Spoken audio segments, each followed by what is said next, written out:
Dinasti Xia.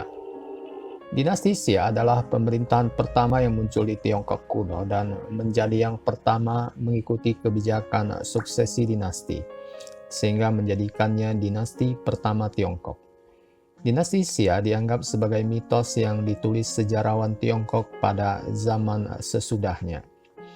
Argumen yang mengklaim dinasti Xia adalah konstruksi mitologis menyatakan bahwa Zhou dan dinasti selanjutnya ingin menjelaskan bahwa dinasti sebelumnya kehilangan mandat surga untuk memerintah Tiongkok karena perilaku tidak bermoral sehingga menciptakan dinasti pertama, dinasti Xia, sebagai zaman praaksara Tiongkok. Penafsiran mitologis dinasti Xia ditantang dengan penemuan istana dan rumah berdinding 4 berbeda dari rumah bulat sebelumnya, yang cocok dengan deskripsi sejarawan yang menulis tentang dinasti Xia berabad-abad setelah kemundurannya. Penemuan ini terjadi pada tahun 1960-an sampai 70-an. Sejarawan lainnya yang percaya dinasti Xia adalah kenyataan juga tak bisa membuktikannya karena tidak ada situs yang ditemukan benar-benar teridentifikasi berasal dari dinasti Xia karena tidak adanya tulisan dan dapat dengan mudah ditafsirkan sebagai bangunan awal dari dinasti Shang. Menurut sejarawan seperti Sima Qian, pernah ada seorang penguasa besar bernama Huangti atau Kaisar Kuning yang muncul dari sistem kesukuan praaksara Tiongkok untuk memerintah wilayah Shantung antara tahun 2697 sampai 2597 sebelum Masehi. Huangti menciptakan budaya Tiongkok dan membentuk suatu pemerintahan yang akan berlangsung selama berabad-abad. Dia menciptakan alat musik, produksi sutra, melembagakan hukum dan adat istiadat, mengembangkan kedokteran dan pertanian.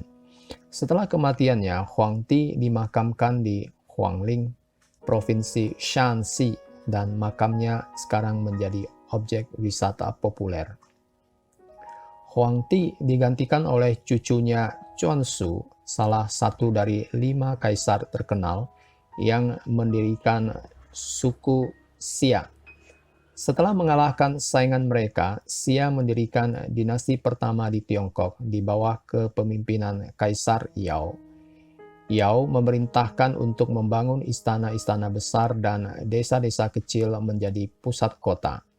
Dia dianggap sebagai raja filsuf besar yang memerintah rakyatnya dengan bijaksana. Yao mengalami masalah serius selama masa pemerintahannya dalam mengendalikan banjir Sungai Kuning yang mengganggu pertanian serta menenggelamkan atau menggusur rakyatnya. Yao menunjuk Kun, karena Kun dihormati sebagai setengah dewa dalam banyak hal, untuk mengendalikan banjir ini. Kun mencoba selama 9 tahun untuk menghentikan banjir, tetapi setiap tahun banjir semakin kuat. Akibatnya banyak lahan terendam dan banyak juga rakyat yang mati terseret banjir karena tanggul yang dibangun Kun jebol. Yao telah digantikan Shun sebagai kaisar baru dan Shun tidak senang dengan kegagalan Kun. Ada versi dongeng mengisahkan Kun kemudian bunuh diri. Versi dongeng lainnya mengisahkan Kun dipenjarakan oleh Shun atau diasingkan ke pegunungan. Kemudian Shun menunjuk Yu untuk meneruskan tugas ayahnya Kun. Yu belajar dari kesalahan ayahnya Kun yang telah mencoba melakukan terlalu banyak hal sendirian, meremehkan bantuan orang lain, dan melebih-lebihkan kemampuan diri sendiri. Kun juga tidak menghormati kekuatan alam dan telah bekerja melawan air. Yu meminta bantuan suku-suku di sekitarnya dan membangun kanal yang mempercepat aliran air ke laut. Proyek Yu berlangsung selama 13 tahun dan dia begitu berdedikasi pada tugasnya sehingga dia tidak pernah mengunjungi rumahnya sekalipun, meskipun dia melewati rumahnya 3 kali dalam pekerjaannya. Istri dan anak lelaki Yu akan memanggilnya saat dia lewat dan rekan-rekannya akan mendorongnya untuk pulang beristirahat. Tetapi Yu terus melakukan tugasnya sampai tuntas. Ketulusan dan dedikasinya pada pekerjaan menginspirasi orang-orang di sekitarnya bekerja lebih keras sampai tidak ada lagi banjir. Setelah masalah banjir diselesaikan, Shun sangat bangga pada Yu dan mengangkatnya sebagai komandan pasukan.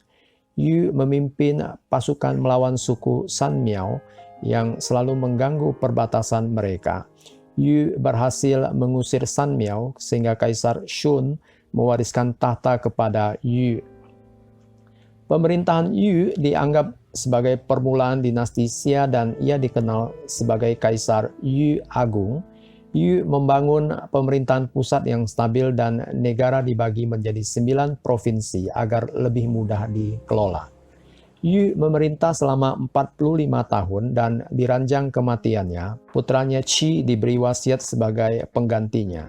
Yu bermaksud untuk menunjuk menterinya sebagai penerus, tidak ingin putranya memiliki beban pemerintahan, tetapi begitu banyak orang menyukai Qi sehingga Yu tak punya pilihan. Dengan menunjuk putranya sebagai pewaris tahta, Yu memprakarsai kebijakan suksesi dinasti.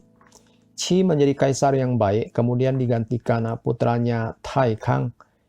Kaisar Taikang adalah seorang penguasa yang buruk, tetapi banyak penerusnya sangat terampil dan banyak penemuan dan inovasi yang dikaitkan dengan Xia kemudian, seperti pengembangan baju besi dalam peperangan dan aturan ksatria dalam pertempuran.